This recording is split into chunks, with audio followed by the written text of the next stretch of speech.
daawadaha qiimaha badan oo ku soo dhawow muuqaalka xiga ee Toosane Technical.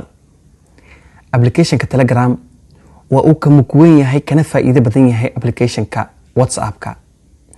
Inkastoo labada application aan u adeegsan wada sheekaysi oo kaliya, haddana waxaa jiro macluumaad dheeri ah ee application-ka Telegram ku qaas yahay.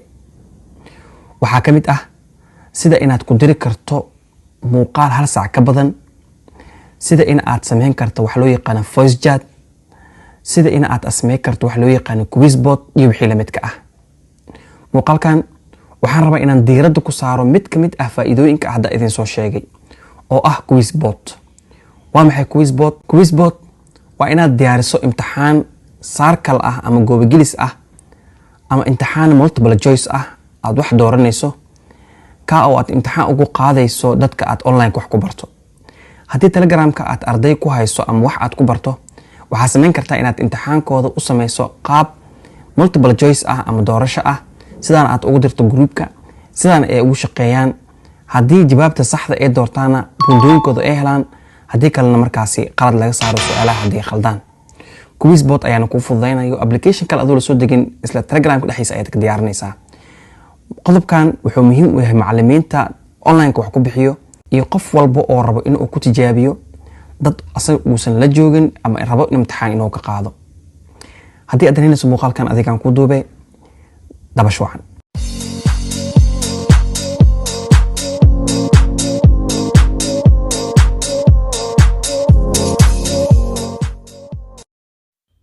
marka aad doonayso inaad diyaariso quiz bot, marka ugu horeysa waxaa u baahan tahay inaad la soo furto application-kaaga Telegramka ah. waxaan sameynaynaa waxaan soo furanaynaa application-keena Telegram si aan howsha u galno. Telegram waa kana application-ka markaad sidaas u doorato password ay u xiranahay. had password-ka waan ka furayaa kadib waxaan dooranayaa halka sare ee gacantaada midig oo searching-ka ay ku qoran tahay. kadib waxaad ku qoraysaa quiz bot ayaad ku qoraysaa. kadib waxaad ku dhufanaysaa calaamadda quiz bot. saa ujeedid aniga mar ayaan imtixaan ka diyaariyay marka hadda imtixaan labaad markaa rabo inaan diyaariyo hadhow waxaa kusoo baxaya meeshan start ay kusoo baxayso markaadan weli ku diyaarinin, laakiin markaa ku diyaariso kadib saana kusoo baxayso. marka imtixaan kale markaa rabtid inaad diyaarisid waxaad taabanaysaa calaamadan slashta ah, kadib waxaa leedahay new quiz sida meesha ay qoran tahay new quiz. waxaa lu dhahay quizka waa sameysay midaa hore u sameysay, marka haddii aad rabtid kaas inaad cancel iska dheh, haddii kalena mid cusub markaas dooro. marka waxaan leenahay quizkaas waa iska cancelayna, mid cusub ayaan hadda dooranayna anaga. hadda wuxuu leeyahay new quiz kusoo dhawow. hadda waxaan taabanayaa meesha u qoran tahay new quiz. hadhow exaamku wareerinayo caadi ayuu kusoo qabanayaa. wuxuu ku leeyahay marka hadda waxaa iisoo dirtaa cinwaanka imtixaanka aad rabtid inaad diyaarisid. ciwaanka iisoo dir meeshaan ku qoray. marka meesha message-ka waxaad ku qoraysaa ciwaanka u baahan tahay.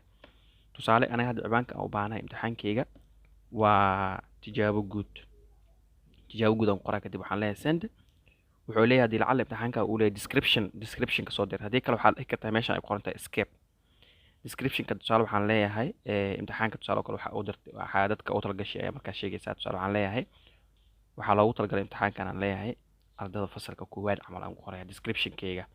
haddaan tiri description u baahnayn meesha yar ay qoran tahay escape ayaa taabanaysaa. kadib wuu ka laabanayaa oo meesha caadiga ayuu ku geenaya imtixaanka diyaarintiisa ayuu markaas ku wadayaa. hadda wuxuu ku dhahay aad u wanaagsan tahay. hadda waxaan diyaarinaynaa qaybta boolka ayaan diyaarinaynaa oo imtixaanka meeshii laga dooran lahaa ah. waxaa sameynaysaa marka halkaan ay ku qoran tahay create question ayaa markaas dooranaynaa. qaybta sare waxaan gelinaynaa marka question-ka. qaybtan hoosna options-kana waxaan gelinaynaa jawaabta markaasi saxda ah oo adhow u baahan tahay in markaasi lasoo xishto ama lasoo taabto. tusaale waxaan leenahay cirka wuxuu naga jiraa camal. cirka wuxuu naga jiraa meeshan option qoran tahay imaanaya marka intuu cirka naga jiraa. marka jawaabta kuwaad waxaan leenahay cirka wuxuu naga jiraa kor. meesha add option aad taabanaysaa. wuxuu naga jiraa hoos. wuxuu naga jiraa dhinac. sidoo kale waxaan leenahay dhammaan ayaan leenahay. dhammaan ayuu naga jiraa. marka dhammaan ayaan leenahay. marka qofka sida jawaabta saxda ah waa kor waaye. adaa marka jawaabta saxda laga rabo inaad dooratid. intan waxaan leenahay midna ayaan leenahay midna. okay meeshaan waxaan leenahay midna ayaan leenahay. marka hadda marka meeshaan explanation ku dari kartaa su'aasha. haddii waxa yani haddii explanation u baahan tahay inaad ku dirto meesha ku dari kartaa.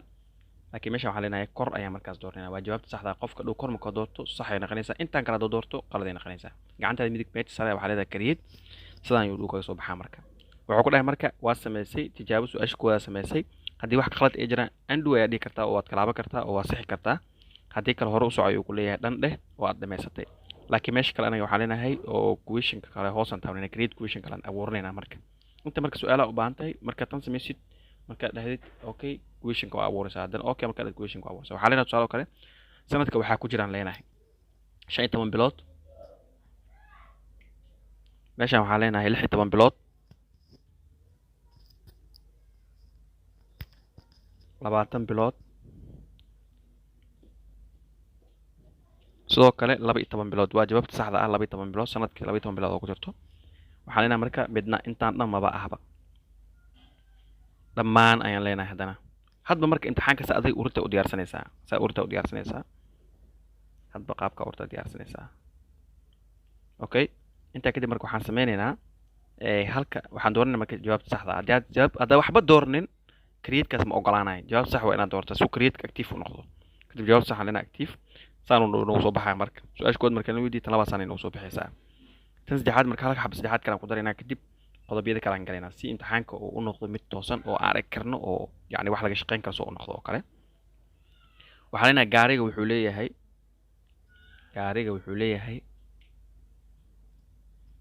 waxaan leeyahay 4 lugood 5 lugood 1 lug midna waxba ma laha gaariga dhammaan uu leeyahay marka waxaan sameynaynaa jawaab sax aan dooranayna kadib kariyadaan leenahay wuxuu leeyahay waxaa diyaarsadanay su-aal saddexaad diyaarisay haddii wax qalad ay jiraan ka laabo haddii kale dhan dheh haddii aad dhamaysa haddii kale create questions marka dhanaan leeyahay waa dhameeyey wuxuu leeyahay marka imtixaankaaga waa inaad ku xirtaa waqti haddii problem xisaabaad uusan ahayn waxaa ku xiri kartaa 10 ilaa 30 ilbiriqsi ku xiri kartaa marka imtixaanka waxaa rabaa qofka su-aasha inay waqti ku socoto rabaa hadduu ka jawaabo inay su-aasha iyada iska jawaabto hor loogu socdaa loo baahan yahay marka meeshan shuffle all leh dhammaan wax dhan ka saar kadib intaa waxaan soo bixisa ujeedin start quiz in group ina markaas aad group ahaan u bilowdid ina share gareyso quizka edit ina sameyso quizka aad wax ku dartid haddii wax qaldan yihiin isheeg asi status ina sameysid marka waxaan sameynaa hadda quizka qaabka u muuqdaan fiirinayna haddii lacala aad link wax ku share gareysay linkaana ku bilisayna oo meesha ku yaalo koobiya dhaysa marka dagan waxaan leenahay start quiz ayaan leenahay qaabka loo soo baxay fiirinayna marka wuxuu dhahay quiz waxaa la diyaariyay tijaabo guud la dhahayo fasalku waa loogu talagalay description dad waxaa diyaarinayna waa 3 su'aal 10 second ay qaadanaysaa start ayaan leeyahay marka dhani 1 2 3 marka uu bilaabanayaa marka uu bilaawdo kadib waa ujeedin imtixaanka waqtina waa socdaa dhammaan waa sax sanadka waxaa ku jiro waa ujeedaa 12 bilood sax oo noo saaray gaariga wuxuu leeyahay tusaale waqtiga noo socdo 4 lug waa sax tan tusaale waa khaldina marka hadii lacala wax qalad camal ay dhacaan waa fiirinaynaa qalatan dhinac waa ka khalday marka imtixaanka nooca camal ugu muuqana qofka isla markii waxa la siinaa buudooyinkiisa wuxuu ka jawaabay laba su'aal hal xabo qalday